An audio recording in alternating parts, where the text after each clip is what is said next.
అల్లూరు జిల్లా అనంతగిరి మండలం రొంపిల్లి పంచాయతీలోని గూడెం గ్రామానికి విద్యుత్ వెలుగులు అందాయి. కొండపై నివసించే 18 ఆదివాసీ కుటుంబాలకు కొన్నేళ్లుగా విద్యుత్ సౌకర్యం లేదు.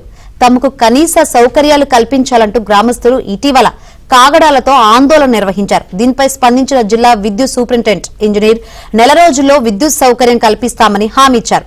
కానీ కేవలం 25 రోజుల్లోనే సోలార్ ప్లాంట్ నిర్మాణం చేసి విద్యుత్ లైన్ ఏర్పాటు చేశారు. దీంతో గిరిజనులు విద్యుత్ శాఖకు ధన్యవాదాలు తెలిపారు.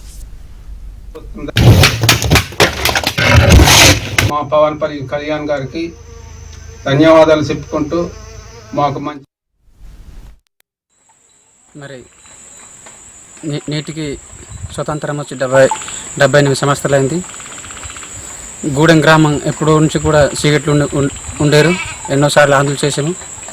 మరి ఆందోళన చేసాము కానీ మరి అవ్వట్లేదు. ఈసారి ఆందోళన చేస్తేమో మరి 18 కుటుంబాలు గూడెం గ్రామంకి కరెంట్ లేని గ్రామం 18 కుటుంబాలు. అప్పుడు ముత్తాతల నుంచి కూడా చీకట్లు ఉండేవారు.